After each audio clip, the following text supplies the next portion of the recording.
Desde los decadentes callejones de la vieja Shanghái, se ocupaban de todos los vicios, y no exagero. A las peligrosas calles de Chinatown, había bandas de chinos por todas partes, se pegaban tiros los unos a los otros. El crimen organizado chino ha tomado muchas formas a lo largo de los siglos. Es un mundo de Lampa impregnado de mitos. A los miembros del crimen organizado chino les gusta identificarse con los antiguos guerreros. Y formado en el terror. El equivalente a disparar a las piernas era cortar todos los tendones del cuerpo, lo que convertía a la persona en una especie de masa gelatinosa. Pero su meta siempre ha sido la misma. Ganarán dinero recurriendo a cualquier método.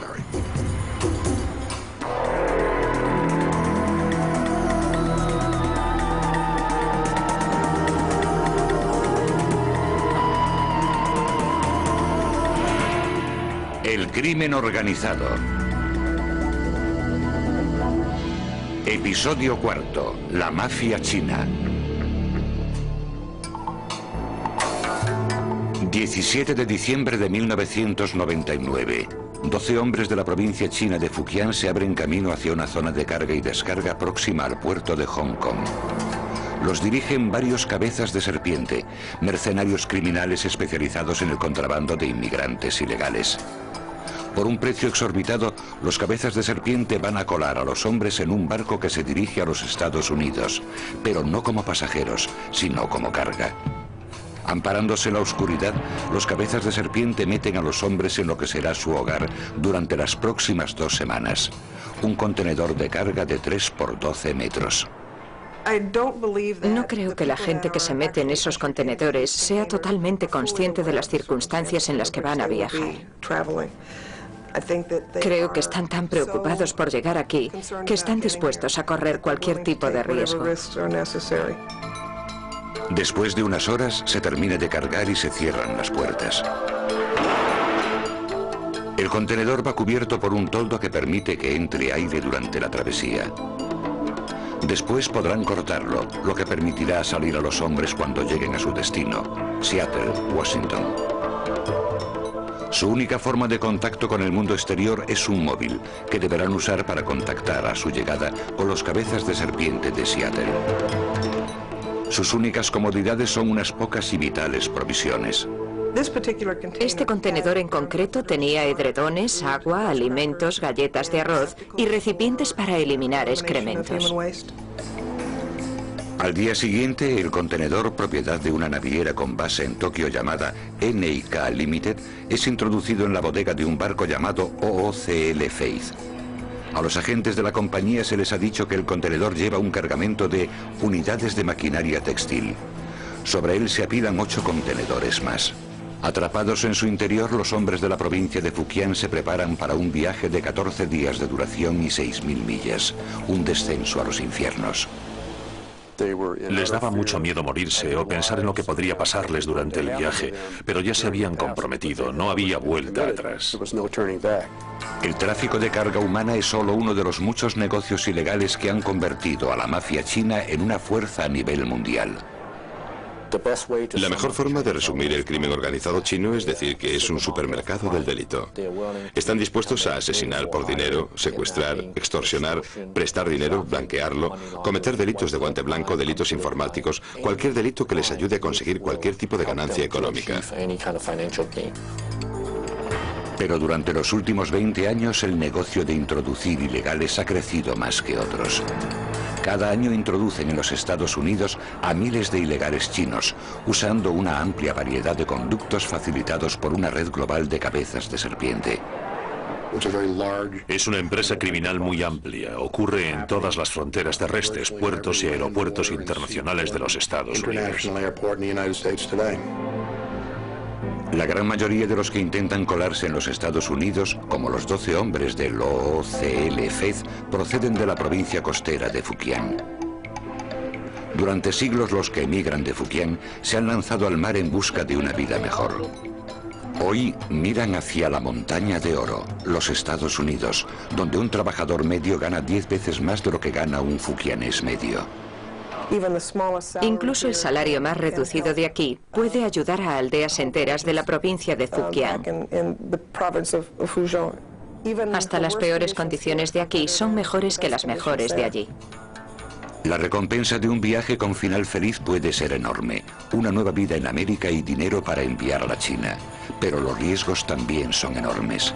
Los cabezas de serpiente cobran unas tarifas desmesuradas por sus servicios. Piensen en el margen de beneficio que queda si introducen 20, 30 o 40 chinos en los Estados Unidos a aproximadamente $40.000 por persona. Lo normal es que una familia o una aldea, o bien alguien que ayude desde los Estados Unidos, reúna el dinero para pagar el primer plazo de lo que cuesta enviar a uno de sus hijos a los Estados Unidos. Sin embargo, antes de que el joven pueda empezar a enviar dinero a casa, primero ha de pagar el resto de su deuda con el cabeza de serpiente. Casi siempre el resultado es una especie de contrato de servidumbre. Muchas horas de trabajo en restaurantes o talleres ilegales para un inmigrante ilegal a merced de un sindicato del crimen. Junto con el contrabando de ilegales vienen la extorsión, el secuestro y graves delitos de violencia que incluyen la muerte. No se trata solo de meter a un ilegal en un barco y dejarlo en una playa. Es una actividad que lleva aparejados otros delitos. A pesar de los peligros, los hombres encerrados en el barco están dispuestos a someterse al terrible viaje a través del Pacífico. Sabían que ese era el riesgo que debían correr para conseguir lo que para ellos es lo más importante de su vida, llegar a los Estados Unidos. Pero tras 12 días en el mar, su plan empezó a fallar. El 29 de diciembre de 1999, la naviera NIK se enteró de que los contenedores que decían llevar unidades de maquinaria textil y que iban en un barco que había atracado cerca de Los Ángeles, en realidad llevaban ilegales chinos. La compañía se puso en contacto con el Departamento de Inmigración para informar de que había otros envíos similares. Había 3 contenedores más enviados por la misma compañía que habían declarado el mismo tipo de contenido. Uno de esos contenedores iba a bordo del OOCL Faith. 6:30 de la mañana del 2 de enero de 2000, el OOCL Faith atraca en Seattle. Los agentes de aduanas y del Servicio de Inmigración están esperando y preguntándose con qué se van a encontrar. Por fin, después de 2 horas, el contenedor es retirado del barco y depositado aparte. Utilizando máscaras para protegerse de las enfermedades de transmisión aérea, los agentes de aduanas fuerzan la cerradura con cuidado. Hay muchos factores desconocidos a tener en cuenta antes de abrir un contenedor. No sabremos si habrá gente necesitada de atención médica o si habrá gente armada. Cuando se abren las puertas, un olor a basura y a excrementos impregna el aire. Los traductores ordenan en mandarín a los hombres que salgan.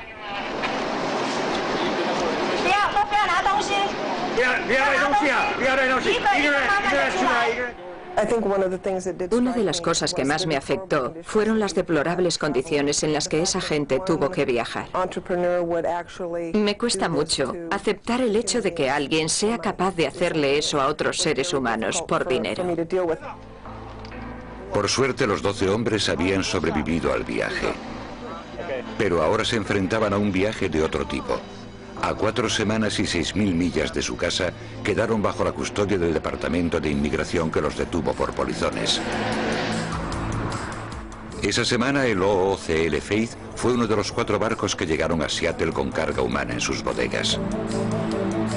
El Departamento de Inmigración arrestó a 3 cabezas de serpiente involucrados en la operación, 2 de los cuales fueron condenados a 2 años de cárcel. Pero aunque el Departamento de Inmigración haya acabado con una organización dedicada a la introducción de ilegales, el problema es que continuamente se forman nuevas redes. Yo suelo decir que el crimen organizado chino es como el virus de la gripe, porque mutan constantemente para formar grupos distintos y alianzas diferentes, por lo que resulta muy difícil investigarlos. Hoy, en todo el mundo operan cientos de esos grupos. Pero los orígenes del mundo del hampa chino se encuentran en un grupo concreto, un sindicato del crimen secreto con un misterioso y mítico pasado, las Triadas.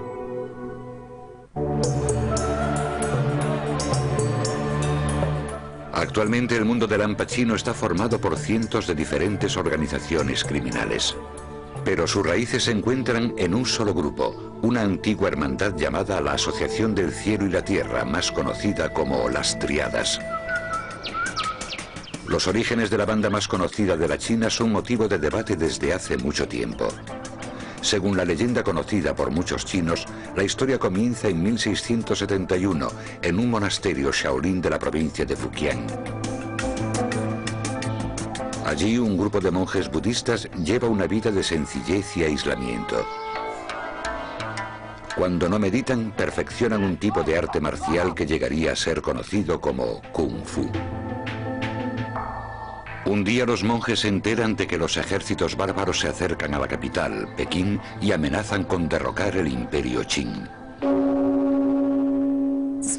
Supone un cataclismo. Los ejércitos imperiales no son lo bastante fuertes como para resistir, por lo que un emperador desesperado pide ayuda a todo el mundo para rechazar la invasión. Llevados por el deber patriótico, los monjes del templo Shaolin responden a la llamada utilizando el Kung Fu para rechazar a los bárbaros sin perder ni un solo hombre. Un agradecido emperador ofrece a los nuevos héroes riquezas y títulos nobiliarios, pero los monjes lo rechazan. En cambio, regresan a su aislada vida en Shaolin sin pensar la traición de los asesores del emperador. Los malvados altos cargos que rodeaban al emperador les sugirieron que si habían hecho aquello podrían hacer cualquier cosa, así que sería mejor librarse de ellos. El emperador, que era manchú y no chino, actúa con rapidez temiendo una rebelión interna. Envía un grupo especial a Fujian, armado con veneno y pólvora, y en un banquete de celebración, los invitados emborrachan a los monjes y después prenden fuego al templo. Las llamas devoran el monasterio, matando a casi todos los monjes Shaolin. Los 5 únicos supervivientes caminan durante días para huir de las tropas del emperador. Por fin se detienen a descansar junto a un arroyo donde descubren un pebetero que flota en el agua. Lleva unos caracteres chinos que dicen: derrocad a los Qing, restaurad a los Ming. Aquellos monjes, al ver el pebetero, pensaron: el cielo nos ha enviado un mandato. Para los monjes el mandato está muy claro: deponer al emperador que los ha traicionado y restablecer la dinastía Ming para que la China vuelva a ser gobernada por los suyos. De este encargo patriótico surge una nueva hermandad que los 5 monjes se encargan de expandir por toda la China. Durante siglos, las distintas versiones de esta historia han dado forma a la mística de las Tríadas. Sin embargo, los historiadores dicen que la leyenda de los monjes Shaolin es solo eso, una leyenda. De hecho, afirman que no hay nada noble en el nacimiento de las Tríadas. A los miembros del crimen organizado chino les gusta identificarse con esos antiguos héroes y guerreros para darle un toque especial a sus actividades delictivas. Para mí no es más que puro cuento. Según los eruditos, la auténtica historia de las Tríadas comienza en la provincia de Fujian durante el siglo XVIII. Era una época de agitación económica y los jóvenes que vivían al margen de la sociedad se vieron obligados a marcharse en busca de trabajo. Pero en Fujian los caminos eran peligrosos porque estaban llenos de bandidos y ladrones. En el siglo XIX, Fujian es el salvaje oeste de la China. Cualquiera estaba expuesto a que en cualquier momento lo insultasen, abusaran de él, le robasen, se aprovecharan de él, lo estafasen o incluso lo matasen. Como medida de protección, los jóvenes se juntaban para formar sociedades de ayuda mutua. Eran como familias adoptivas, hermandades unidas por sus juramentos de lealtad. Si estabas en el mercado y alguien intentaba engañarte, podías decir: si sigues engañándome, llamaré a mis hermanos y cuando acabe el mercado te machacarán la cabeza. Pronto, las sociedades fundadas para defenderse comenzaron a delinquir también. Los hombres que entraban en esas sociedades, que las necesitaban, no eran angelitos, ocupaban el escalón más bajo de la sociedad. Se dice que aquí, en este templo, un grupo de monjes itinerantes formó una hermandad secreta en 1761. La llamaron la Asociación del Cielo y la Tierra, nombre inspirado en la imagen tradicional china del orden cósmico, el cielo encima, la tierra debajo y los seres humanos en el medio. Para representar esta relación, la Asociación del Cielo y la Tierra tomó como emblema un triángulo equilátero, símbolo que con el paso del tiempo dio lugar a su nombre occidental, las Tríadas. En poco tiempo, distintas ramas de esta nueva hermandad comenzaron a surgir por toda la provincia de Fujian. No tenían un padrino, un papa, una figura central. La sociedad se fundó como una serie de pequeñas unidades o células autónomas que parecían surgir casi al azar. Los nuevos miembros iniciaban con un solemne ritual cuyos elementos se siguen usando actualmente en las Tríadas. El ritual solía empezar cuando los iniciados pasaban por debajo de varias espadas alzadas, lo que simbolizaba la entrada a una nueva familia. Después se sacrificaba un animal al que se desangraba y cuya sangre se mezclaba con vino y cenizas de incienso. Los iniciados se pinchaban un dedo añadiendo su propia sangre a la mezcla. Al final, tras jurar que nunca traicionarían los secretos de la hermandad, bebían. Durante décadas la Asociación del Cielo y la Tierra consiguió escapar al control del gobierno. Pero en 1787 el emperador descubrió su existencia. Debido a su mitología mesiánica, la leyenda de los monjes Shaolin, la misteriosa sociedad podía representar un peligro para la dinastía en el poder. Y se lanzaron a una caza de brujas por toda la costa de Fujian, donde en algunos lugares fueron casa por casa en busca de los supuestos miembros de la Sociedad del Cielo y la Tierra. Pero la caza de brujas no salió bien. Cuanto más interés ponía un gobierno en acabar con ellos, más crecían y se expandían. Algunos miembros pasaron a la clandestinidad y se repartieron por toda la China, llevando con ellos los secretos de su criminal hermandad.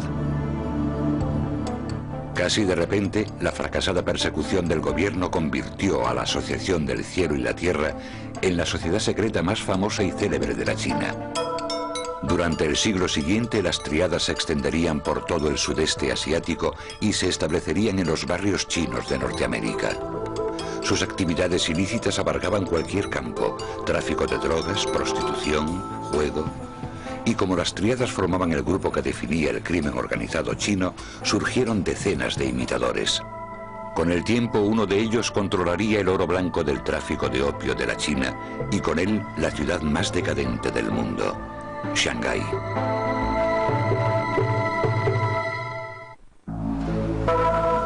A principios del siglo XX, al igual que hoy, Shanghái era la ciudad más cosmopolita de la China continental.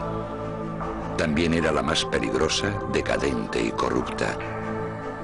Era un lugar de la China donde lo oriental se juntaba con lo occidental, provocando todo tipo de excesos. Se ocupaban de todos los vicios, y no exagero. La ciudad era en realidad tres mundos dentro de uno: los territorios británico, francés y chino, cada uno custodiado por su propia policía. Era el caldo de cultivo perfecto para la delincuencia. Un bandido podía delinquir en una jurisdicción y escaparse a otra para evitar ser arrestado. Con el paso del tiempo, una única banda dominaría el próspero mundo de Lampa de la ciudad. Y un ambicioso gángster se convertiría en el señor del crimen más poderoso que la China ha visto jamás.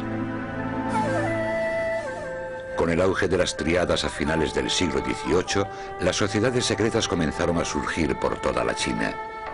Una de las mayores era la famosa Banda Verde. La Banda Verde comenzó siendo una asociación benéfica para los barqueros que trabajaban en el Gran Canal, la vía fluvial interior por la que se transportaba el arroz de los impuestos desde el centro de la China a Pekín. Cuando la llegada de los barcos de vapor dejó sin trabajo a los barqueros, muchos se dirigieron a la ciudad. Los componentes de la Banda Verde comenzaron a llegar a Shanghái, donde al principio fueron obreros normales, pero después comenzaron a tomar parte en los negocios ilegales de la ciudad.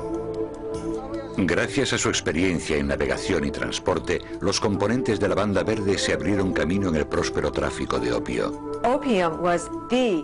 El opio era el mayor negocio de Shanghái. Y de él dependían otros negocios ilegales auxiliares, robo a mano armada, prostitución, juego, préstamos ilegales, etc. A mediados de los 20, los miembros de la Banda Verde controlaban los negocios ilegales de los 3 sectores de Shanghái. En una ciudad del tamaño del Chicago de Al Capone, la Banda Verde lo controlaba todo. La Banda Verde fue capaz en un periodo de tiempo asombrosamente corto de pasar de ser un grupo anticuado de hermanos del norte de la China a convertirse en la organización de criminales más poderosa del mundo. Y en medio de todo aquello estaba un gángster con más poder e influencias de las que Scarface podría haber imaginado, Du Yusheng. Du se crió huérfano y analfabeto en Pudong, una pobre aldea de campesinos al otro lado del río Huangpu, cerca de Shanghái. Llegó a la ciudad a los 14 años. De día el chico, conocido como Du el Orejotas, trabajaba en una tienda limpiando y pelando fruta. Por la noche se dejaba llevar por los vicios que ofrecía la ciudad, fumando opio y jugando. Era una persona inmoral y Shanghái era una ciudad inmoral. Alrededor de 1910, Du juró su entrada en la hermandad secreta del crimen de la Banda Verde. Poco después, el astuto y joven matón comenzó a trabajar para el poderoso jefe del sector francés de la ciudad, Wang Jinrong, o como le apodaban, Wang Picado de Viruela. Wang era uno de los gánsteres más temidos de Shanghái. Además, también era el jefe de la policía china del sector francés de la ciudad, también conocido como Concesión Francesa. Wang era valioso no solo porque pudiera proporcionar información a la policía francesa, sino porque podía manejar el mundo del AMPA de la Concesión Francesa. En la Concesión Francesa, los gánsteres no compraban a la policía, eran la policía. Du Yusheng buscó los favores del jefe del crimen y llegó a convertirse en la mano derecha de Wang. Pero solo estaba esperando su momento. En Shanghái, la lealtad no te lleva a lo más alto. En 1924, cuando su mentor cometió un fatídico error, Du vio la oportunidad de entrar en acción. Todo comenzó una noche en la ópera. Wang Jinrong, el viejo padrino, era aficionado a la ópera. De hecho, era el propietario de un teatro de ópera que, en parte, había construido para agradar a una estrella de la ópera con la que estaba obsesionado. Iba 2 o 3 noches por semana a verla actuar.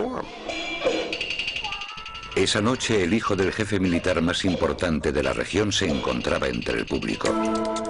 Cuando acabó la función, el joven y sus amigos comenzaron a silbar y a abuchear a la estrella preferida de Wang. Furioso por el insulto, Wang ordenó a sus guardaespaldas que le dieran una lección al arrogante príncipe. Se lo llevaron afuera y le dieron una paliza. Pero por una vez, Wang había ido demasiado lejos. En esa época los jefes militares eran los personajes más poderosos de la China. Controlaban el país desde 1911, cuando los rebeldes nacionalistas derrocaron al último emperador Qing, pero fracasaron a la hora de crear un gobierno nacional unificado. 2 noches más tarde, cuando el jefe militar secuestró a Wang y lo encerró, el gángster no pudo hacer nada. Para él fue una humillación terrible. Perdió toda su credibilidad. Wang Picado de Viruela, la persona más poderosa de la Concesión Francesa en la cárcel. Esto provocó el miedo entre la mayoría de los miembros de la organización criminal que él controlaba. El texto chino decía que parecían hormigas sobre una plancha de hierro caliente. ¿Qué hacemos ahora? Se han llevado a nuestro jefe. Sin embargo, Du Yusheng no se dejó llevar por el pánico.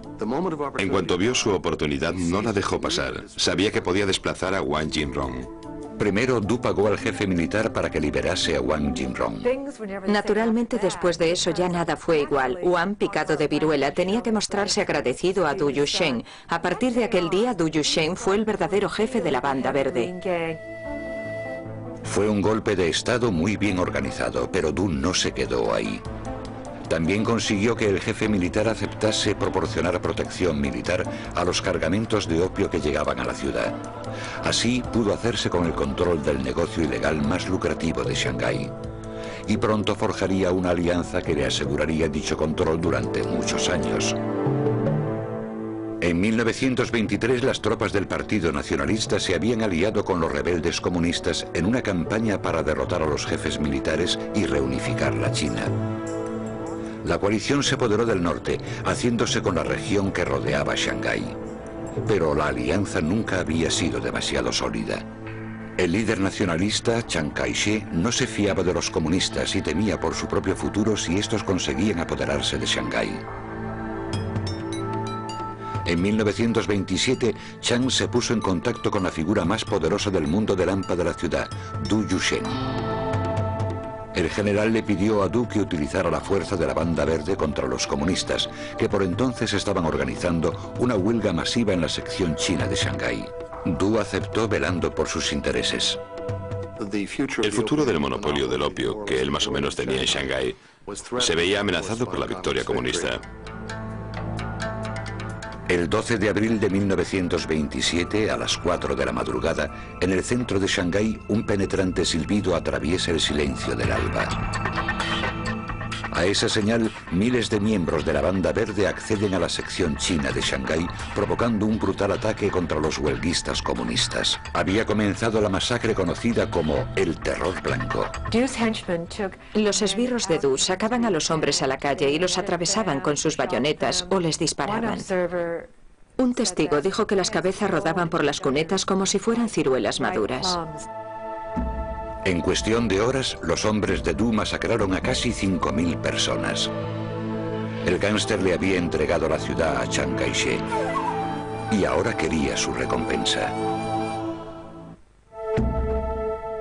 En abril de 1927, el jefe del mundo del crimen de Shanghái, Du Yusheng, organizó la salvaje matanza que sería conocida como Terror Blanco. Los componentes de la Banda Verde asesinaron a miles de comunistas, permitiendo que las fuerzas nacionalistas de Chiang Kai-shek se alzaran con el control de la ciudad. Como recompensa, a Du se le concedió el grado de general del ejército nacionalista. Y junto con el cargo llegó lo que el gángster deseaba más que cualquier otra cosa: la respetabilidad. Es el acontecimiento que lo sitúa en un pedestal, por encima de los demás. Y esto hace que empiece a considerarse un político y no solo un criminal. El inculto gángster decidió convertirse en un caballero de Shanghái. Contrató eruditos para que redactasen trabajos sobre su familia, aunque él no sabía leer. Entregó tanto dinero a obras benéficas que en 1931, en el Quién es quién de la China, aparecía como un generoso filántropo.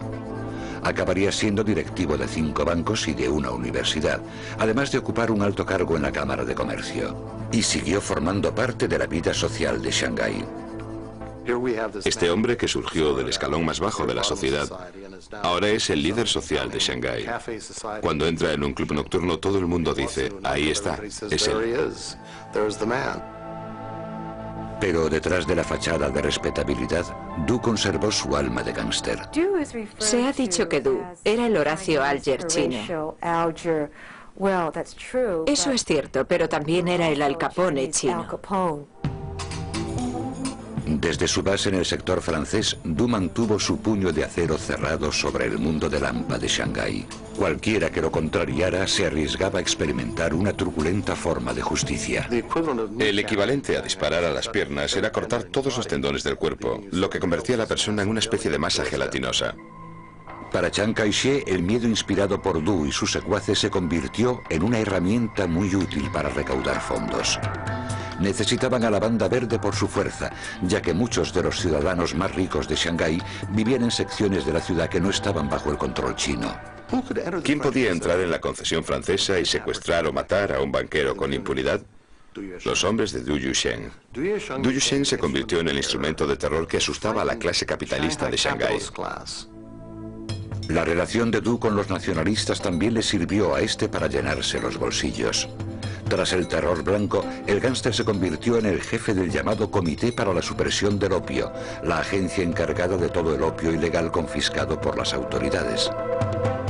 Du ya tenía el monopolio del tráfico de opio de Shanghái y ahora, gracias a su puesto en el gobierno, también controlaba las enormes cantidades de droga de las que se incautaban los nacionalistas. Se trata de un negocio redondo. Sería como coger la cocaína almacenada en la sala de pruebas y que la propia policía la vendiese de nuevo en las calles. A principios de los 30, el poder de Du sobre el mundo del AMPA de Shanghái parecía inquebrantable.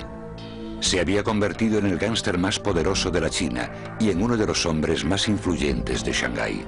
Pero el futuro traería consigo el desplome de su imperio y la destrucción de sus sueños de honor. En 1937, las eternas tensiones entre la China y el Japón acabaron en guerra.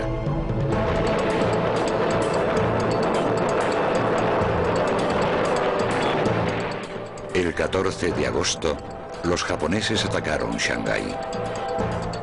Los refugiados de la sección china de la ciudad huyeron a las zonas internacionales con la esperanza de eludir la amenaza japonesa.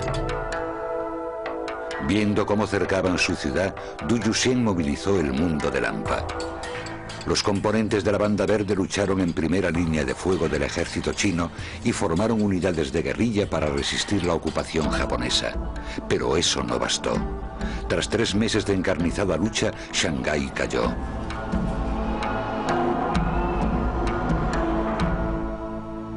Du Yuxian, junto con otros líderes de la ciudad, subió a bordo de un carguero y huyó a Hong Kong. El mundo del AMPA chino ya no volvería a ser el mismo. En septiembre de 1945, un mes después del fin de la Segunda Guerra Mundial, Du Yuxian regresó a Shanghái por primera vez en 8 años. Esperaba que la ciudad que él había intentado salvar lo recibiese como un héroe, pero no iba a ser así. Para su sorpresa, las multitudes que lo veían lo abucheaban porque los había abandonado. Los había dejado vivir bajo la ocupación japonesa, se había ido a Hong Kong y no tuvo que sufrir todo lo que ellos habían sufrido. En abril de 1949, cuando los comunistas de Mao Zedong empezaron a hacerse con el control de la China, Du se fue de Shanghái por última vez. Hacía mucho que había perdido su poder, algunos dicen que incluso estaba arruinado, y su salud se resentía tras varias décadas de abusar del opio. Murió en Hong Kong 2 años después, a los 66 años. Aunque entonces nadie lo lloró demasiado, su leyenda sigue viva. Du era la quinta esencia de Shanghái. Personificaba la ciudad. La revolución comunista acabó con el reinado de la Banda Verde en Shanghái, pero no destruyó el mundo del AMPA chino. Con cientos de bandas operando en el extranjero, el poder pasó del continente a la diáspora china. Con el paso del tiempo, una oleada de inmigrantes convertiría el barrio chino de Nueva York en un semillero para el crimen organizado chino. Y un joven y violento matón declara la guerra con el fin de controlarlo. Ciudad de Nueva York, 1977. En Mott Street, en pleno centro de Chinatown, se ha desatado la guerra. Había bandas de chinos por todas partes, se pegaban tiros los unos a los otros. En medio de todo se encuentra Nicky Louis, el joven y ambicioso líder de una banda. Es su barrio. Al igual que John Gotti se sentaba delante del Raven Night Club, pues este controlaba Mott Street. Con 1,73 de altura y 54 kilos de peso, Nick Louis no da la talla de una leyenda del AMPA. Pero su carisma lo convierte en una de las figuras más temidas de Chinatown, uno de los centros del crimen organizado chino en Norteamérica.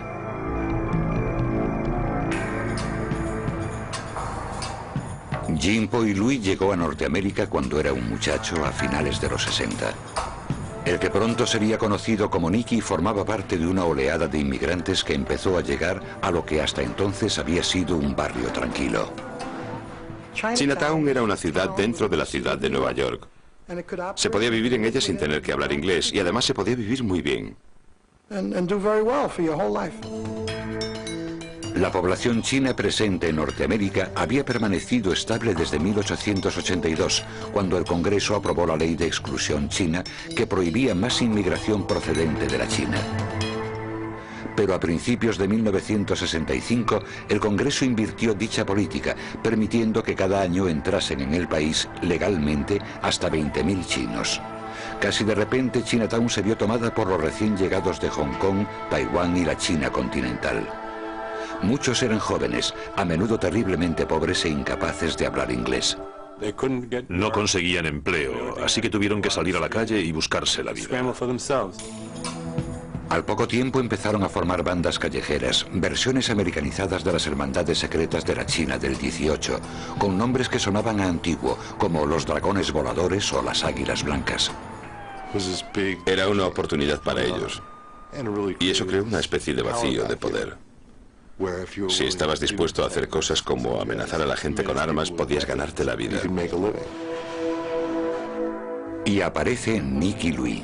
Violento y astuto, enseguida se puso al mando de una banda llamada Los Fantasmas. Mirabas a la esquina de una calle y a lo mejor había unos 20 o 25 fantasmas, pero aún sin conocerlo podías decir cuál de ellos era Nicky Louis. Era el líder, acudían a él para todo. Sabían que no podían ser Nicky Louis, pero podían vestir como él, podían caminar como él, podían decir que te jodan como él. Era un compendio de cómo actuar. Bajo el liderazgo de Nick Louis, los fantasmas pasaron de realizar pequeños hurtos al robo a mano armada y la extorsión.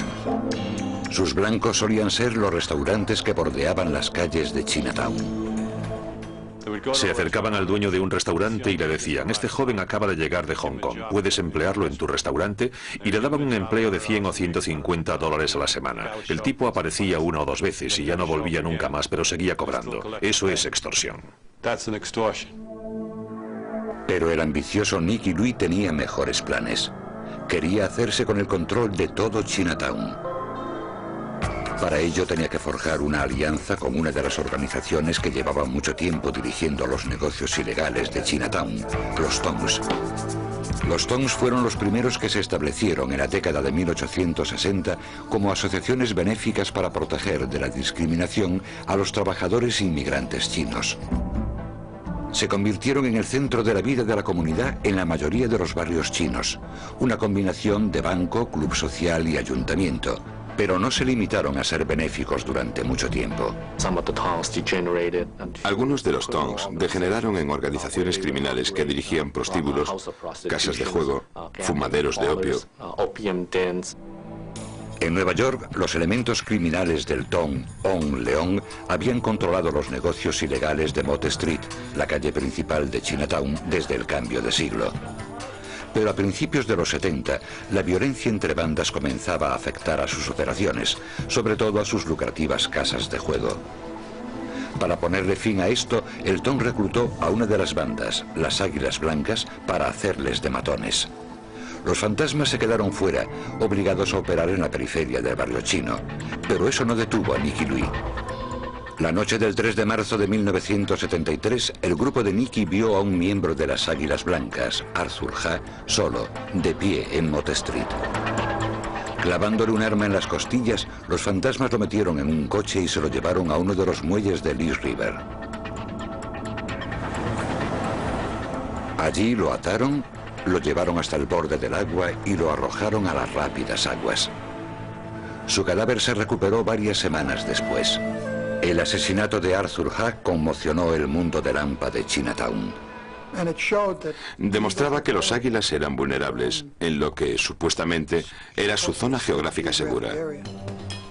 Poco después, el Tong On León contrató a los fantasmas como fuerza bruta.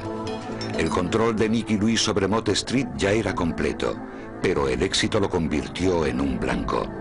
Le dispararon tantas veces que se decía que cuando se giraba para esquivar las balas por la noche, se oía el ruido metálico que hacían al chocar. Su habilidad para sobrevivir se convirtió en parte de su misterio y su dureza empezó a formar parte de un mito. Una de esas anécdotas legendarias ocurrió entre Nicky y un policía de Nueva York mientras el gángster yacía en el suelo sangrando tras haber recibido un disparo en el pecho. El detective le preguntó directamente: ¿quién te ha disparado? Y Nicky le dijo: ¿quién eres? Él contestó: soy del departamento de policía de Nueva York. Y Nicky le dice: que te jodan. Era un chico muy duro. Pero Nicky Louis no debía cuidarse solo de las bandas rivales. Después de que los fantasmas se apoderasen de Chinatown, no estaban contentos dentro de su propio grupo, porque algunos ganaban más que otros, así que había problemas dentro del propio grupo. La noche del 28 de agosto de 1978, Nicky se dedicaba a uno de sus pasatiempos preferidos, jugar al mahjong en el sótano de una barbería de Mott Street. No tuvo tiempo para reaccionar cuando un fantasma llamado Robert Shu, alias Patata, sacó una pistola y le pegó un tiro en la cabeza. Milagrosamente la bala no penetró en el cráneo. Nicky pega un salto y se pone a correr por entre los sillones de la barbería. Y esto es lo que él me contó. Oye el clic que hizo la pistola, lo que significa que o está vacía o se ha encasquillado. Pasa corriendo al lado del tipo y huye. Corre hacia Canal Street, hacia Elizabeth Street. Entra en la comisaría y dice, me han disparado. Él ya no sabía quién podía querer matarle, ¿no es cierto? 2 días después, Nicky Louis se despertó en el hospital rodeado de policías.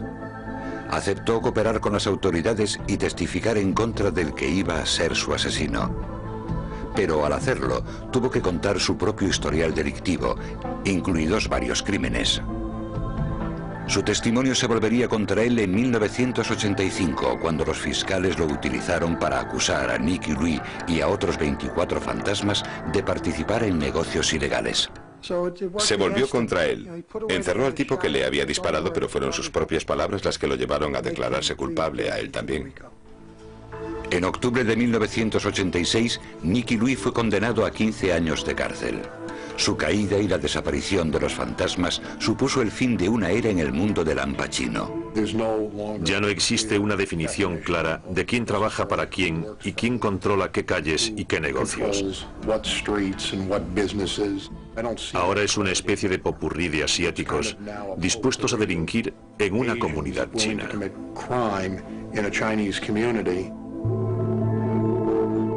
Desde que se fundó la Asociación del Cielo y la Tierra hace más de 2 siglos, el mundo del Al Pacino ha sobrevivido y prosperado, pero no ha perdido ni un ápice de su misterio. Hoy en los Estados Unidos se compone de una escurridiza serie de alianzas en constante cambio que solo tienen en común el deseo de enriquecerse. Se dedican a todo, desde el contrabando de heroína hasta el contrabando humano, y han comenzado a traspasar las fronteras de sus propias comunidades. Están dispuestos a trabajar con cualquiera, mientras consigan ganar dinero. Por eso se han convertido en una amenaza mucho más significativa a la seguridad de los ciudadanos de este país. No resulta sencillo definir claramente el crimen organizado chino en la actualidad. Es algo muy complejo, muy intrincado, hay muchos espejos y mucho humo. Es una entidad en la que resulta muy difícil penetrar.